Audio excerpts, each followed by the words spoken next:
우리 교회는 이렇지 않지만 어느 교회 찬양대에 노래를 못하는 사람이 한 명 끼어 있었습니다. 이 사람 때문에 이 찬양대 지휘자는 늘 시험에 들었습니다. 왜냐하면 아무리 좋은 곡을 아무리 최선을 다해 연습해도 이 사람 때문에, 이 한 사람 때문에 이 성가를 망쳐놓게 되죠. 그래서 성가 찬양대 지휘자는 생각도 못해 이 목사님을 찾아가 이야기를 합니다. 목사님, 이 사람을 찬양대에서 빼주지 않으시면 다른 사람들이 찬양대를 다 떠날 겁니다. 지휘자의 말을 들은 목사님은 이제 그 사람을 만나보기로 했습니다. 그리고 이렇게 이야기를 꺼냅니다. 이 찬양대 봉사는 이제 그만두시는 게 좀 어떨까요? 그랬더니 이 목사님 말씀이 끝나자마자 이 사람이 따지고 들어섭니다. 제가 어째서 그만둬야 합니까? 목사님은 그 사람이 찬양대를 그만둬야 하는 이유를 말합니다. 대여섯 사람이 그러는데 형제님이 노래를 잘 못한다고 하군요. 목사님의 말씀을 듣고 난 그 사람은 이렇게 말합니다. 대여섯 명 정도라면 그거는 아무것도 아닙니다. 목사님이 설교를 못하신다고 하는 사람은 5, 60명이 됩니다. 우리는 지금 찬양대 헌신 예배를 드리고 있는데 이 찬양대가 무엇입니까? 찬양대는 예배 중에 하나님 앞에 성가, 즉 거룩한 노래를 드리는 사람이 찬양대입니다. 즉 예배를 위해, 하나님을 위해 구별된 사람입니다. 이 구별됐다는 게 무슨 뜻일까요? 그거는 다르다는 것입니다. 함께 예배를 드리지만 회중과는 찬양대는 다릅니다. 예배 중 특별한 찬양을 위해 따로 세워놓은 바로 사람들이 찬양대입니다. 2차 세계대전에 참전에 심각한 외상후 증후군을 겪고 있는 태육 군인이 있었습니다.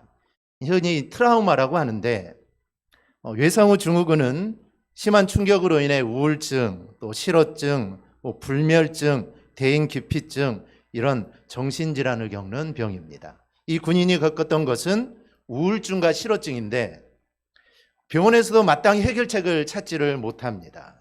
결국 의사는 군인의 추억을 되새기는 것이 아마 치료에 좀 좋을 것 같아 생각을 해서 평소 군인이 다니는 교회에 그 군인을 데리고 함께 예배에 참석을 합니다.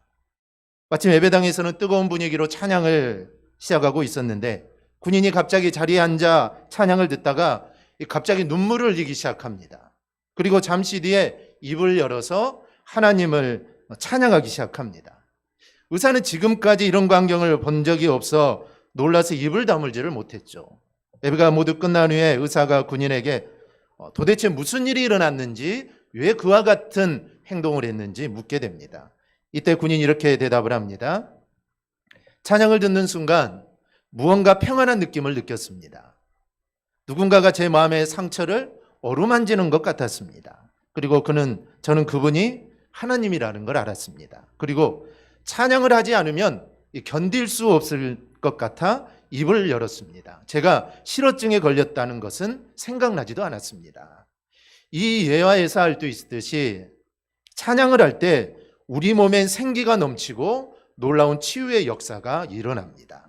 찬양은 우리 신앙 선배들이 말하는 대로 이거는 곡조 있는 기도이며 우리 하나님이 원하시는 것이기 때문입니다. 그래서 기도가 나오지 않을 때, 기도가 잘 되지 않을 때 이 찬양을 드리면 됩니다. 우리가 시편을 찬양시라고 하는데 시편은 다 시인데 이 모든 것들이 하나님을 찬양하는 것입니다. 그래서 기도가 되지 않을 때는 우리가 하나님을 찬양을 하면 됩니다. 찬양을 부르면 되죠. 그러면 그 가사가 바로 우리의 기도가 바로 되는 것입니다. 오늘 본문은 이스라엘 사람들이 출애굽 과정에서 홍해를 건너고 부른 이 찬양입니다. 하나님은 애굽에서 고통받는 이스라엘 백성들을 위해 애굽에 10가지 재앙을 내리죠. 그리고 홍해를 가르시어서 이 바다를 마치 맨 땅처럼 건너게 하십니다. 이 놀라운 은혜를 입은 사람들이 하나님을 찬양합니다. 그 찬양의 내용이 이제 출애굽기 15장 1절부터 기록이 되어 있는데 그 찬양이 끝나자 이번에는 미리암과 여인들이 소고를 잡고 춤을 추며 찬양을 합니다. 즉 모세와 이스라엘 백성들이 그냥 단순하게 하나님을 찬양했다면 이제는 그 소리를 높이 하나님을 찬양하는 것을 뛰어넘어서 모든 악기를 동원하여 한층 업그레이드 된 하나님을 찬양하는 모습을 보여주게 됩니다. 우리가 단순히 목소리로 찬양하든 악기로 연주하고 우리가 춤을 추며 찬양하든 찬양은 우리가 반드시 해야 할 일이다라는 겁니다. 시편 150편 3절 6절을 보면 나팔 소리로 찬양하며 비파와 수금으로 찬양할지어다. 소고치며 춤추어 찬양하며 현악과 퉁소로 찬양할지어다. 큰 소리 나는 재금으로 찬양하며 높은 소리 나는 재금으로 찬양할지어다. 호흡이 있는 자마다 여호와를 찬양할지어다. 아멘. 즉 모든 악기를 동원하여 하나님을 찬양하라는 것이죠. 그 당시에 있었던 아마 모든 악기들이었을 겁니다. 지금도 마찬가지죠. 우리가 할 수 있는, 우리가 활용할 수 있는 모든 악기를 동원해서 하나님을 찬양하라는 것이죠. 그리고 호흡이 있는 자마다 여호와를 찬양하라. 여러분 다 숨쉬고 계시죠? 그러면 우리는 반드시 하나님을 찬양해야 합니다. 왜냐하면 너희가 호흡이 있으면 반드시 하나님을 찬양하라고 우리에게 명령하시기 때문입니다. 그래서 내가 지금 숨을 쉬고 있다면 우리는 하나님을 당연히 찬양해야 합니다. 이 찬양은 성도의 호흡과 같습니다. 이 창조주 되신 하나님을 인식하는 영혼이라면 찬양이 그의 호흡처럼 매 순간 고백되고 선포되어져야 하는 것입니다. 그럼 왜 이렇게 찬송하는 것을 강조할까요? 사도 바울은 이렇게 말합니다. 에베소서 1장입니다. 찬송하리로다 하나님 곧 우리 주 예수 그리스도의 아버지께서 그리스도 안에서 하늘에 속한 모든 신령한 복을 우리에게 주시되 곧 창세전에 그리스도 안에서 우리를 택하사 우리를 사랑 안에서 그 앞에 거룩하고 흠이 없게 하시려고 그 기쁘신 뜻대로 우리를 예정하사 예수 그리스도로 말미암아 자기 아들들이 되게 하셨으니, 즉 하나님이 그 아들을 통해 우리를 구원해 주셨기 때문에 찬양하라라는 것입니다. 우리가 하나님을 찬양하고 또 그분을 높여야 할 이유가 있다면 하나님이 우리를 죽음에서, 죄에서, 파멸에서 우리를 건져주셨기 때문에 우리는 그 하나님을 찬양해야 합니다. 그렇다면 여러분들은 구원받으셨습니까? 나는 구원받은 사람입니까? 내가 구원받았다면 우리는 찬양해야 할 이유가 충분합니다. 그러기에 우리는 내가 구원받았다면 우리는 우리의 입술을 통해 하나님께 찬양을 해야 합니다. 우리가 나에게 선한 일을 해준 사람에게 여러분들은 어떻게 합니까? 고맙다 그러죠. 감사하다라고 그럽니다. 그것처럼 아들을 죽여 그 피 흘리신 피값으로 나를 구원하신 하나님께 감사드려야 되는데 그 감사드리는 방법 중 하나가 그 하나님을 찬양하는 것입니다. 그런데 어쩌면 우리는 그런 삶을 살지를 못합니다. 크게 보면 두 가지 이유인데요. 하나는 어느 순간 나를 구원해 주신 하나님의 구원의 감격을 잊어버리고 살아갑니다. 즉 당연한 것처럼 생각하죠. 즉 내가 구원받은 것을 어느 순간에 이게 당연한 것처럼 생각이 듭니다. 아무 생각이 안 들죠.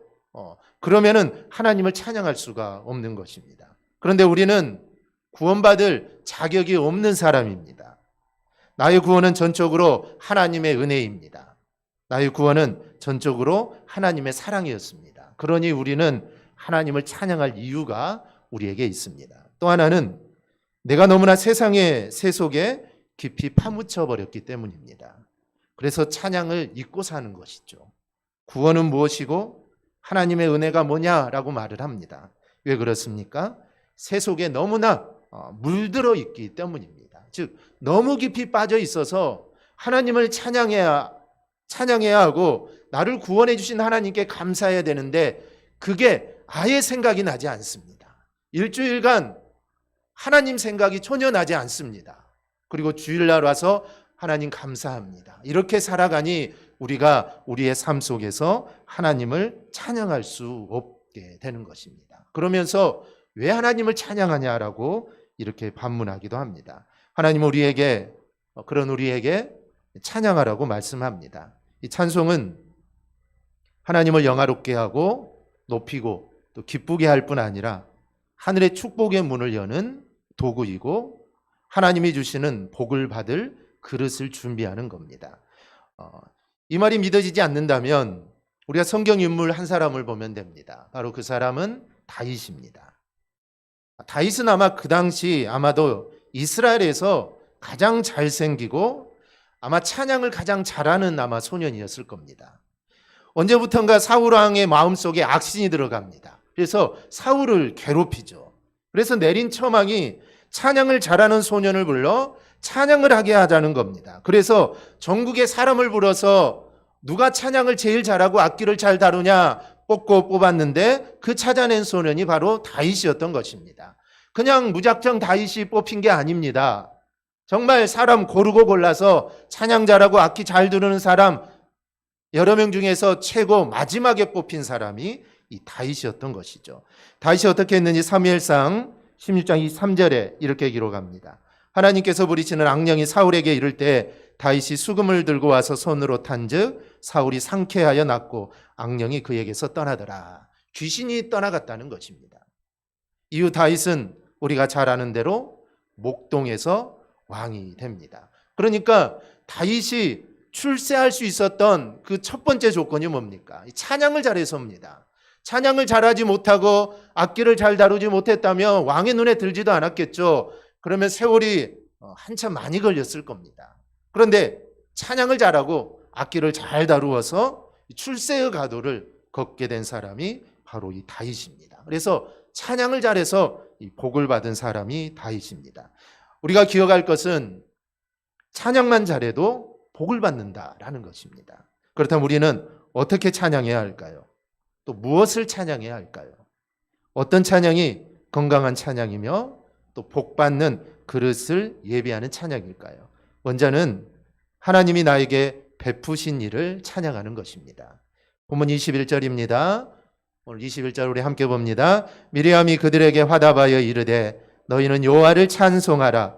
그는 높고 영화로우시며 말과 그 탄자를 바다에 던지셨음이로다 하였더라. 아멘. 출애굽기 14장 7절을 보니 애굽의 바로가 병거 600대와 중요한 모든 장군들을 데리고 이스라엘을 추격합니다.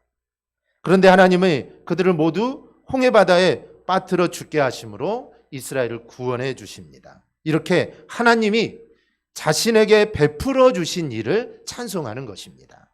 이렇게 찬양의 첫째 주제는 하나님이 나에게 베풀어 주신 것을 기억하며 그 하나님을 찬양하는 것입니다. 그래서 시편 103편에서 이렇게 말합니다. 내 영혼아 여호와를 송축하며 그의 모든 은택을 잊지 말지어다. 그가 내 모든 죄악을 사하시며 내 모든 병을 고치시며 내 생명을 파멸해서 속량하시고, 즉 하나님께서 우리를 죄에서 구원해 주시고 치유하신 은혜를 찬송하자는 것입니다. 즉 잊지 말라는 것이죠. 하나님이 나를 구원해 주시고 은혜 베푼 거 잊지 말고 하나님을 찬양하자라는 것입니다. 그래서 우리가 찬양이 나오지 않을 때 지금까지 나에게 베풀어 주신 하나님의 은혜를 기억하면 됩니다. 다시 떠올려 보면 됩니다. 그리고 그 은혜에 감격하며 하나님을 찬양하면 되는 것입니다. 이 찬송할 때 우리의 마음은 하나님이 나에게 베풀어 주신 일에 대한 감사입니다. 그럼에도 때로 하나님이 도와주시지 않고 은혜 베풀어 주지 않은 것에 대한 서운함이 있다면 우리는 먼저 그 마음을 버려야 합니다. 그것은 내가 아직 하나님의 은혜를 미처 깨닫지 못했기 때문입니다. 혹시 서운한 일들이 있습니까? 받지 못한 것, 이루어지지 않는 것, 정말 금식하며 기도하고 정말 열심히 정말 기도했는데 내가 하나님께 응답받지 못한 것 때문에 여러분들 서운한 적이 있습니까? 사실 이 서운함은 아직 하나님을 제대로 보지 못하기 때문입니다. 내 생각대로 기도하고 내 생각대로 이렇게 응답되기를 바라기 때문에 우리 안에 서운한 마음이 드는 것입니다. 즉 하나님을 지금 제대로 보지 못하는 것입니다. 그러나 우리는 하나님이 나에게 이런 서운함을 왜 주셨는지 우리는 나중에 이해할 때가 있습니다. 그전에는 납득이 가지 않습니다. 그것은 미리암도 마찬가지죠. 애굽에서 왜 이렇게 고통을 주셨는지 그때는 몰랐습니다. 왜 우리를 이런 고통 가운데 내버려 두는지 그때는 아무도 몰랐다는 것이죠. 그러나 그 고통은 이스라엘 사람들을 훈련시키고 가나안에 대한 열망을 가지게 하려고 하는 하나님의 연단의 과정이었던 것입니다. 그래서 연단받고 정말 그 고통 가운데 더 가나안을 사모하게 하고 그런 마음으로 기도할 때 하나님이 그들을 애굽에서 출애굽시켜 주신 것이죠. 그래서 그 서운함을 이제는 말하지 않습니다. 왜냐하면 다 이해가 되었기 때문입니다. 그래서 하나님을 찬양합니다. 우리도 지금은 서운함과 고통 이해할 수 없지만, 그러나 언젠가는 이것을 다 이해하고 우리가 납득하게 될 때가 올 겁니다. 그러니 지금 베풀어 주신 은혜에 대해서 먼저 감사할 수 있는 그런 믿음을 우리가 가질 수 있기를 바랍니다. 그것이 복받는 그릇을 준비하는 이 건강한 찬양입니다. 오래전 영등포 시장에 대화재가 났을 때 일입니다. 마침 그때 유명한 부흥사였던 이 신현균 목사님이 일본에서 집회를 마치고 돌아오는 길이라 공항에서 집으로 전화를 했더니 아내가 영등포 시장에 대화재가 났다는 소식을 전해줍니다. 목사님 문득 얼마 전에 철도청에 근무하다가 남편을 여의고 어린 3남매를 기르며 그 시장에서 장사하는 집사님이 생각이 났습니다. 그래서 바로 그 시장으로 달려갔는데 불길이 그 집사님의 가게 쪽으로 아주 맹렬하게 옮겨 붙고 있었습니다. 그런데 뜻밖에도 이 처참한 광경을 눈앞에 두고 그 집사님은 그 자리에서 자기의 지금 상점이 불을 타는 것을 바라보면서 고요히 찬송을 부르고 있었습니다. 미8군의 소방차가 동원되고 장성들도 많이 나왔는데 미군 장성 중 한 사람이 저 여인은 지금 무엇을 하고 있냐고 그 목사님에게 묻습니다. 지금 불이 타고 있는데 저 여인은 지금 무엇을 하고 있느냐라고 묻죠. 그때 신효근 목사님이 저 여인은 크리스천인데 자기 가게가 불타는 것을 보면서도 하나님께 찬송을 드리고 있습니다. 이렇게 말을 합니다. 그 모습에 감동을 받은 미군 장성은 저 여인의 가게를 내가 지어주겠다라고 이렇게 하고는 신설동에 더 크고 좋은 가게를 지어주었다는 겁니다. 이것이 바로 찬송의 기적입니다. 그래서 찬송이라는 것은 내가 하나님의 복을 받는 그릇을 준비하는 일이라는 것입니다. 그래서 우리는 기쁠 때는 당연히 하나님을 찬양하지만 정말 내 삶이 어렵고 힘들 때도, 정말 고통 중에 있을 때도 우리는 눈물을 흘리면서도 하나님을 찬양해야 합니다. 그것이 지금의 상황을 반전시킬 수 있는 비결이 되는 것이고 하나님의 복이 임하는 그 준비하는 과정임을 우리가 잊지 않기를 바랍니다. 둘째로 건강한 찬송은 하나님이 나에게 베푸실 일을 찬양하는 것입니다. 본문 21절을 보면 미리암은 하나님을 찬송할 이유로 그는 높고 영화로우시다라고 합니다. 이것은 하나님의 본성을 찬양하는 것이고 그 하실 일을 찬양하는 것입니다. 그렇다면 높고 영화로우신 하나님이 무슨 일을 하실까요? 시편 103편 4절 5절입니다. 우리 함께 봅니다. 내 생명을 파멸해서 속량하시고 인자와 긍휼로 간을 씌우시며 좋은 것으로 내 소원을 만족하게 하사 내 청춘을 독수리같이 새롭게 하시는도다. 아멘. 이것이 하나님이 자신에게 베풀어 주실 일을 찬송하는 것입니다. 때로 요즘 우리 가운데 있는 말들을 들어보면 절망적인 말들이 참 많습니다. 그중 하나가 이제 오포시대, 생활고 때문에 연애도 안 하고 결혼도 안 하고 출산도 안 하고 인간관계도 끊고 주택 구입도 포기하는 그런 세대라라는 것이죠. 그들만이 아니라 교회도 성도들도 미래를 어둡게만 생각합니다.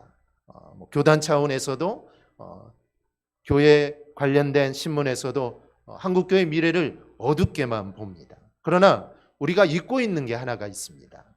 우리에게는 우리의 미래를 책임지시는 하나님이 계십니다. 인간적으로 생각할 때 미래는 당연히 어둡죠. 아이들이 많이 태어나지 않으니 주일학교도 많이 줄어들고 전국적으로 주일학교가 없는 교회들이 얼마나 많은지 모릅니다. 교회가 크다고, 교회가 수천 명 모인다고 해서 주일학생들이 수백 명 아닙니다. 그런 큰 교회들도 주일학생들 몇 명 되지 않습니다. 아이들이 많이 없으니 당연히 교회학교 아들이 줄어드는 것이고 그 아이들이 잘 자라서 교회의 미래가 되는데 그러면 교회가 참 지금은 괜찮지만 20년, 30년, 40년 후에 어떻게 될까? 참 고민이 많은 건 사실입니다. 그런데 그런 것들은 모두 다 우리 인간의 생각이죠. 우리 미래를 책임지시는 분은 하나님이십니다. 하나님이 모든 걸 책임지시기 때문이죠. 시편 81편 10절에 이렇게 말합니다. 나는 너를 애굽 땅에서 인도하여 낸 내 여호와 내 하나님이니 내 입을 크게 열라 내가 채우리라. 즉 열면 채운다는 것이죠. 열면 채운다는 것입니다. 그런데 사람들은 입을 열지 않습니다. 그래서 11절에 이렇게 말하죠. 내 백성이 내 소리를 듣지 아니하며 이스라엘이 나를 원하지 아니하였도다. 즉 하나님은 주신다고 하는데 이스라엘은 싫다는 겁니다. 이게 바로 불신앙입니다. 여러분, 우리의 과거가 하나님의 손에 있듯이 우리의 미래도 하나님의 손에 달려 있습니다. 그러니 불안해하고 염려하고 걱정하지 말고 하나님이 앞으로 나에게 베풀어 주실 일들을 우리가 감사하며 우리가 찬송하기를 바랍니다. 그것을 바라보는 것이 바로 믿음입니다. 셋째로 건강한 찬양은 하나님이 하실 모든 일을 찬양하는 겁니다. 본문 21절에서 미리암이 하나님은 높고 영화로우시다고 찬송합니다. 이것은 하나님의 본성을, 하나님의 원래의 모습을 찬양하는 것인데, 그런데 하나님은 단순히 나에게만 감사할 일을 베푸시는 분이 아닙니다. 그분이 하시는 모든 일이 선하고 아름답기 때문에 찬송할 이유가 됩니다. 하나님께서 가장 기뻐하시는 게 뭘까요? 그것은 바로 죄인이 돌이켜 회개하는 겁니다. 이게 하나님이 가장 기뻐하시는 것이죠. 바로 이 일을 위해 독생자를 이 땅에 보내셨기 때문에 이러한 일들이 일어날 때 하나님은 가장 기뻐하십니다. 누가복음 15장 7절입니다. 내가 너희에게 이르노니 이와 같이 죄인 한 사람이 회개하면 하늘에서는 회개할 것 없는 의인 99으로 말미암아 기뻐하는 것보다 더하리라. 이게 하나님의 마음입니다. 이런 하나님의 마음 때문에 내가 구원받았고 우리의 가족이 구원받았고 우리의 민족이 구원받은 것입니다. 때로 사람들은 요나처럼 이방이 다른 사람이 구원받는 것이 내게 무슨 기쁨이냐고 말하기도 합니다. 그리고 요나처럼 그들은 다 망해야 한다고 합니다. 하나님은 그들을 다 구원해 주시고 싶은데 요나는 그들은 다 망해야 된다는 것이죠. 원수, 철천지 원수고 정말 우리나라를 괴롭히는 그들 다 망해야 된다라고 요나는 생각합니다. 그런데 이것은 나의 본성입니다. 주님은 죄인이 회개를 기뻐하는데 우리는 관심이 없습니다. 오직 나밖에 모릅니다. 그러나 하나님은 모든 일 가운데 하나님의 은혜가 임하기를 소망하십니다. 하나님 이렇게 세상을 붙잡고 계시기에 내가 평안한 것입니다. 그러니 우리는 나만 생각하지 말고 우리는 좀 더 넓게 우리는 생각해야 합니다.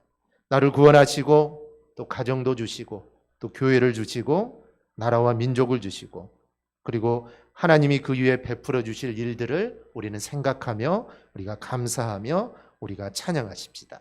하나님이 하실 모든 일들을 생각하며 또 감사하고 우리가 찬양하며 살아가기를 바랍니다. 시편 기자는 해와 달아 그를 찬양하며 밝은 별들아 다 그를 찬양할지어다 라고 말을 합니다. 해와 달에게도 찬양하자라는 것입니다. 실제로 이 이상 뉴턴이라는 과학자는 해와 달에서 나오는 파장이 하나님을 찬양하는 것이다 라고 이렇게 말하기도 했습니다. 그러나 중요한 것은 해와 달이 하나님을 찬양하고 아니면 이 세상에 있는 모든 것들이 하나님을 찬양한다고 해도 중요한 것은 내가 하나님을 찬양해야 합니다. 베풀어 주신 일을 생각하며 또 베풀어 주실 일들을 생각하며 그리고 하나님이 하실 모든 일을 생각하며 우리는 하나님을 찬양해야 합니다. 그것이 바로 건강한 찬양입니다. 기쁠 때만 찬양하는 것이 아닙니다. 기쁠 때만 즐거울 때만 기도하는 것이 아니듯이 찬양도 마찬가지입니다. 기쁠 때는 당연히 찬양해야겠죠.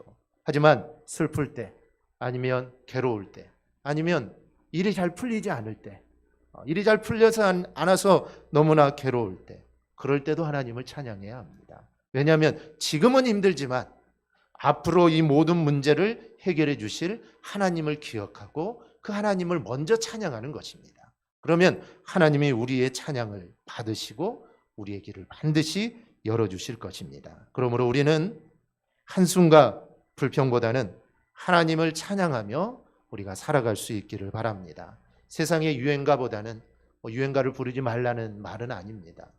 유행가도 부르지만 세상의 유행가보다는 세상의 말보다는 하나님을 더 찬양하며 우리가 살아가기를 바랍니다. 그것이 구원받은 자의 이 마땅한 삶입니다.